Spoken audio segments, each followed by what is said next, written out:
ఇవాళ అంటే ఎంత చంద్రబాబు నాయుడు ఎంత దగాకోరు మనిషి, ఎంత దిగజారి ప్రవర్తించగలడనే దానికోసం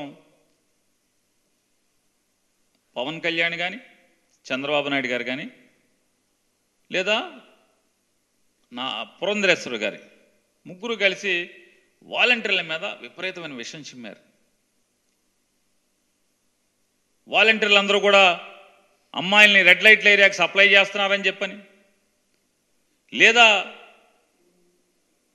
సమయం సందర్భం లేకుండా ఇళ్లలో దూరతారని చంద్రబాబు నాయుడు అంటారు. మీకేం పని, మీడెవడవు, నువ్వెవడవి, అసలు వాలంటీర్ నువ్వెవడవురా, నువ్వు ఇళ్లలోకి ఎప్పుడు పడితే అప్పుడు ఎందుకు వెళ్తావురా అని చెప్పని మాట్లాడినటువంటి వ్యక్తులు, విషం చిమ్మేటువంటి పరిస్థితులు, ఇళ్లలోకి రానివ్వబాకండి వాలంటీర్లు అని చెప్పినటువంటి మాట్లాడినటువంటి వ్యక్తులు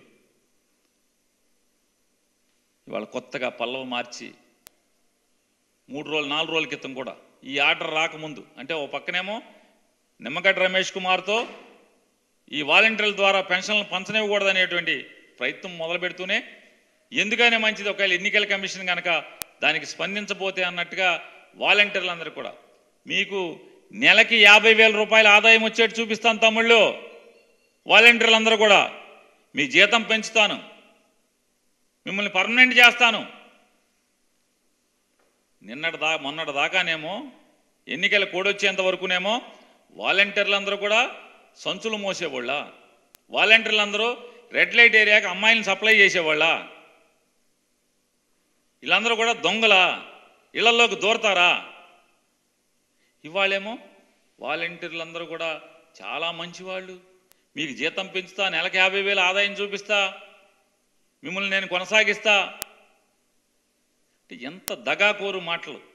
ఓ పక్కనేమో వాలంటీర్లతో పనిచేయనివ్వకుండా వాలంటీర్లు అనే వ్యవస్థను నిర్వీర్యం చేస్తూ ఎన్నికల కమిషన్ దగ్గరికి వెళ్ళి వాళ్ళని ఒత్తిళ్ళకి లొంగ తీసుకుని, ఒత్తిళ్ళకి లోనుగులు గురయ్యేట్లాగా చేసుకుని వాలంటీర్ల ద్వారా పెన్షన్ అవ్వకూడదు, పంచకూడదు. పంచపోతే ఎవరికి ఇబ్బంది? ఈ రాష్ట్రంలో ఉన్నటువంటి పేద వర్గాలకు ఇబ్బంది. ఏం చేయాలి ఇప్పుడు? నీ పాలనలాగా, చంద్రబాబు నాయుడు గారి పరిపాలనలాగా పడిగాపులు పడాలి. 2 రోజులు 3 రోజులు పెన్షన్ తీసుకుంటాకి వీళ్ళందరూ కూడా సచివాలయం దగ్గర పడిగాపులు పడాలి. అప్పుడు మీ కడుపులు చల్లగా ఉంటాయి. ఇందుకు కాదు మిమ్మల్ని జగన్మోహన్ రెడ్డి గారు, అరే మీరు పెత్తందారులు మనుషులు రా, మీరు మీ మీద పేదోళ్ళందరూ యుద్ధం చేస్తే ఆ యుద్ధంలో పేదోళ్ళ తరపున నేను మీతో యుద్ధం చేస్తున్నాను, మీరందరూ పెత్తందారులు కొమ్ము కాస్తారు, నేను పేదోళ్ళు కొమ్ము కాస్తానని చెప్పేది నిజమని నిరూపిస్తున్నారు కదా. జగన్మోహన్ రెడ్డి చెప్పేటువంటి ప్రతి మాటని మీరు నిరూపిస్తున్నారు కదా, వాస్తవమే కదా. మళ్ళీ పిసుక్కుంటారో పక్కన పవన్ కళ్యాణ్, మేమా పెత్తందారు, పెత్తందారు కాకపోతే ఎవరు మీరందరూ? పేదవాళ్ళని ఇబ్బందులకు గురి చేసేటువంటి పెన్షన్దారుల్ని, ఈ రాష్ట్రంలో ఉన్నటువంటి 66 లక్షల మంది పెన్షన్దారుల్ని 3 మాసాల పాటు, ఏప్రిల్, మే, జూన్ 3 మాసాల పాటు నరకయాతనకు గురి చేస్తున్నటువంటి దానికి కారణం ఎవరు? ఈ పురంధరేశ్వర్ గారు, నారా చంద్రబాబు నాయుడు గారు, ఈ సుజనా చౌదరి గారు, ఈ నడ్డా, పవన్ కళ్యాణ్, వీళ్ళు కాదా కారణం?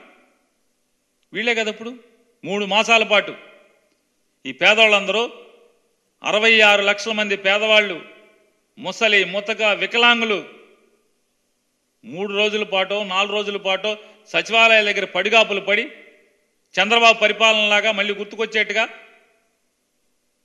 ఇవాళ ఈతి బాధలకి, దుర్మార్గం, ఈ రకమైనటువంటి నరకం చూసేటువంటి కార్యక్రమానికి మీ కుట్ర కాదా ఇదంతా?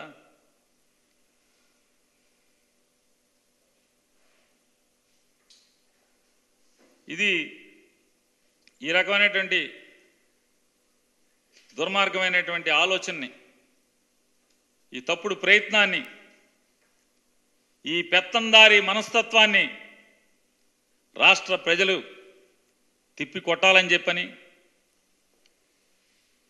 వీళ్ళ దుర్మార్గమైనటువంటి చర్యలు మనం చూస్తున్నాం. పేదవాళ్ల పట్ల, పేదవాళ్లకు ఉన్నటువంటి సౌకర్యాన్ని ఏ రకంగా కాలరాస్తున్నారో చంద్రబాబు నాయుడు, పవన్ కళ్యాణ్ భారతీయ జనతా పార్టీ ముగ్గురు కలిసి ఇంత కిరాతకంగా చేసేటువంటి ఈ కిరాతక చర్యల్ని ఖండించమని, రేపు వచ్చేటువంటి ఎన్నికల్లో వీరికి తెడ్డు కాల్చి వాత పెట్టమని చెప్పని ఈ రాష్ట్రంలో ఉన్నటువంటి పేద మధ్యతరగతి వర్గాలందరినీ కూడా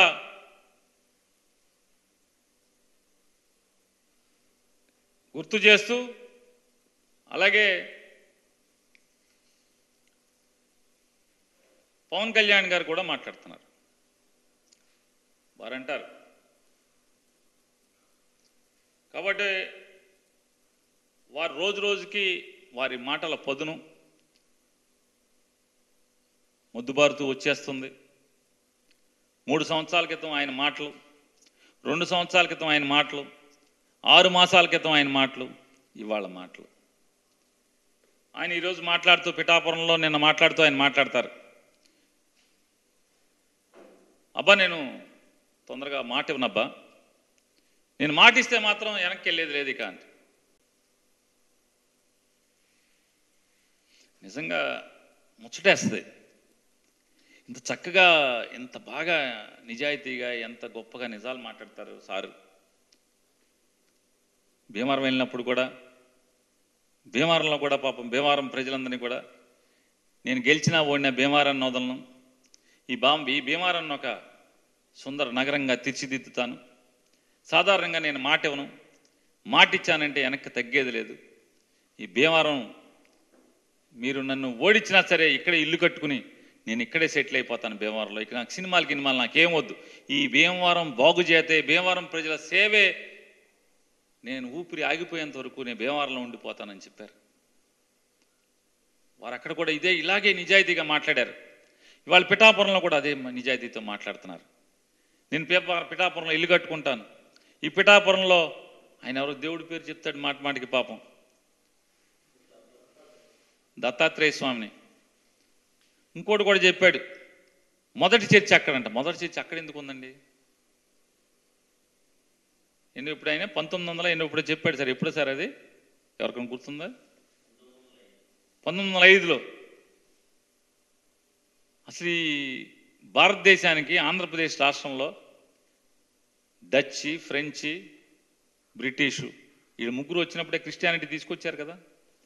వాళ్ళు ఎప్పుడు వచ్చారు? 16వ సెంచరీలో బ్రిటిష్ వాళ్ళు వచ్చారు కదా. మరి అన్ని బందర్లో అన్నింటిలో ఎప్పటి నుంచో చర్చిలు ఉన్నాయి కదా. మా ఊళ్ళో ఫ్రెంచ్, డచ్ చర్చిలు ఉన్నాయి, డచ్ వాళ్ళు కట్టిన చర్చిలు ఉన్నాయి, ఫ్రెంచ్ వాళ్ళు కట్టిన చర్చిలు ఉన్నాయి, బ్రిటిష్ వాళ్ళు కట్టిన చర్చిలు ఉన్నాయి. అంటే ఆయనకి ఏది కళ్ళ ముందు కనపడితే, రోజు దత్తాత్రేయ గురించి మాట్లాడుతున్నాడు కాబట్టి క్రిస్టియన్లు కూడా బ్యాలెన్స్ చేయాలి, మళ్ళీ ఓట్లు వేయరేమో అని చెప్పని మొదటి చర్చి పిఠాపురం ఉంది. 1905లో మొదటి చర్చ. భారతదేశానికి క్రిస్టియానిటీ ఎప్పుడు వచ్చింది? చర్చిలు ఎప్పుడు కట్టారు? ఆంధ్రప్రదేశ్ రాష్ట్రంలో మొదటి చర్చ ఎక్కడుంది? అంటే ఆయన ఏది తోస్తే అదే మాట్లాడితే అదే నిజం, అదే సరదా. కాకపోతే ఒకటి, ఆయన మొన్నటిదాకానేమో జగన్మోహన్ రెడ్డిని అయిపోయింది కూలదోసేసాం, జగన్మోహన్ రెడ్డి గారికి విపరీతమైన వ్యతిరేకత ఉంది, ఇక మొత్తం జగన్మోహన్ రెడ్డి గారికి వ్యతిరేక శక్తులందరినీ కూడా నేను ఏకం చేసేసాను, తిట్టులు తిన్నాను, తన్నులు తిన్నాను, భారతీయ జనతా పార్టీతో నన్ను ఆఖరికి నాకు ఒంగోబెట్టి నాకు గుద్దారు, అయినా సరే నేను ఈ రాష్ట్ర శ్రేయస్సు కోసం, జగన్మోహన్ రెడ్డిని ఓడిస్తాం కోసం నేను అందరినీ కలిపేశానని మాట్లాడారు.